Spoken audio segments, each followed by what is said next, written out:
کسی چیز کو بے ترتیب نہ کریں، کوئی کام بھی بے ڈھنگا نہ ہو۔ نبی اکرم صلی اللہ تعالیٰ علیہ وسلم کی مجلس مبارک میں جب کوئی شخص آتا تھا نا تو حضرت ابوبکر صدیق اسے سائڈ پہ لے جاتے تو کہتے تھے تمہیں پتہ ہے اللہ کا قرآن کہتا ہے حضور کے سامنے آواز اونچی نہیں کرنی۔ اسے پہلے آداب مجلس سکھاتے تھے، نظم و ضبط سکھاتے تھے، حضور کی بارگاہ میں حاضری کا طریقہ سکھاتے تھے، پھر نبی پاک صلی اللہ تعالیٰ علیہ وسلم کی بارگاہ میں پیش کرتے تھے۔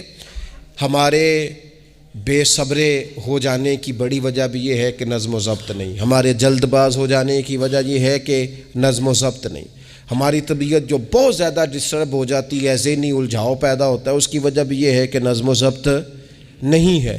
ہم بعض چیزوں میں اتنے زیادہ تلخ ہو جاتے ہیں اور تلخی کی وجہ سے یہ بنتی ہے کہ مزاج میں کوئی نظم و ضبط، کسی باری کا انتظار نہیں، کوئی ٹھہراؤ نہیں، کوئی گنجائش نہیں۔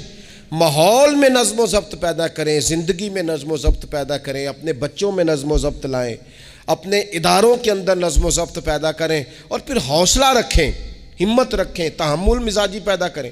نبی اکرم صلی اللہ تعالیٰ علیہ وسلم نے اپنے گھر میں اپنے ٹائم کو 3 حصوں میں تقسیم کیا تھا۔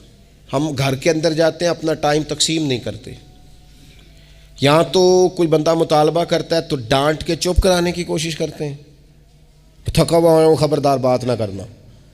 آپ نے چپ کرا دیا، چپ کرانے سے بغاوت پیدا ہوتی ہے، نفرت جنم لیتی ہے۔ یہاں چپ کرا دیتے ہیں، یا اگر ہم کوئی بات کرتے ہیں تو وہ کوشش کرتے ہیں کہ اس وقت جان چھوٹے، یہ دن گزرے کل دیکھیں گے۔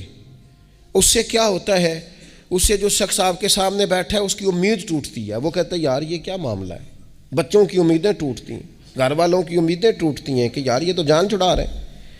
نبی اکرم صلی اللہ تعالیٰ علیہ وسلم جب گھر تشریف لے جاتے تھے تو حضور اپنے وقت کو 3 حصوں میں تقسیم کرتے، ایک حصہ پورا ٹائم رسول پاک گھر والوں کو دیتے، ان کی بات سنتے، بلکہ حضرت عائشہ صدیقہ فرماتی ہیں جب تک گھر میں رہتے کوئی نہ کوئی گھر کا کام ہی کرتے رہتے، حضور ٹائم دیتے۔ ایک حصہ یہ، دوسرا حصہ ٹائم کا نبی پاک صلی اللہ تعالیٰ علیہ وسلم نے آرام کے لیے رکھا ہوا تھا۔ حضور آرام کرتے، لیٹتے، باقاعدہ حضور علیہ الصلاۃ والسلام اپنے وجود اطہر کو بستر کے اوپر رکھتے، آرام فرما ہوتے، صحیح معنوں میں آرام کرتے۔ اور تیسرا حصہ نبی پاک علیہ السلام نے عبادت کے لیے رکھا ہوا، گھر والوں کا کام کاج کیا، عشاء ہوئی آرام کیا، پھر تہجد کا ٹائم ہوا تو حضور عبادت کے لیے اٹھ کے کھڑے ہو گئے۔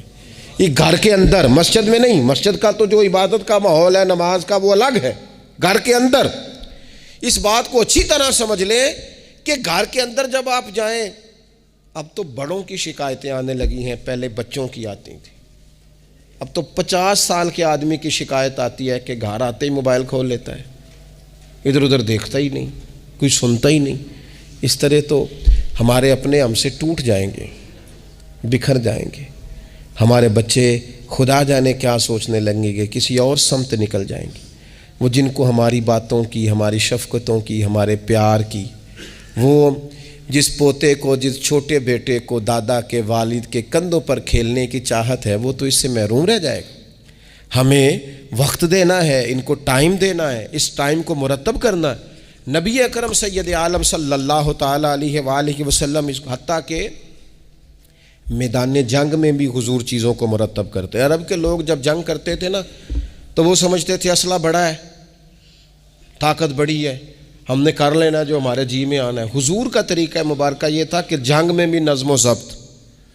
حضور فرماتے قریب دشمن آ جائے تو طاق پہ بلا وجہ تیر نہ چلانا، وہ بالکل سامنے جب تمہیں نظر آ جائے، تمہیں نشانہ سمجھ میں آئے تب تیر چلانا۔ کئی دفعہ فرمایا صرف پتھر کا استعمال کرنا۔ حضور علیہ الصلاۃ والسلام لوگوں کو کہتے کہ تم نے یہاں پہاڑ کے چوٹی پہ کھڑے رہنا ہے، تم نے جنگ ہی نہیں لڑنی، تم یہاں ہراول دستے کے طور پر پشت پہ کھڑے رہو، جب تک میں تمہیں حکم نہ دوں تم نے یہاں سے ہٹنا نہیں ہے۔ این جنگ کے موقع پر بھی رسول پاک صلی اللہ علیہ وسلم نظم و ضبط کا مظاہرہ کرتے، ترتیب مقرر کرتے۔ آپ یقین کریں جن اداروں کے اندر نظم و ضبط ہے، جن کے اندر اصول ہے، جن کے اندر قاعدے ہیں، وہ اپنی پیشہ وارانہ کام سے کبھی بھی پیچھے نہیں ہٹتے، اور جہاں یہ کام نہیں ہوتا وہاں بڑی ساری چیزیں نقصان کا شکار ہوتی۔ این حالت جنگ میں بھی نبی اکرم نور مجسم صلی اللہ تعالیٰ علیہ وسلم نظم و ضبط کا خیال کرتے. یہ جنگ احد میں نقصان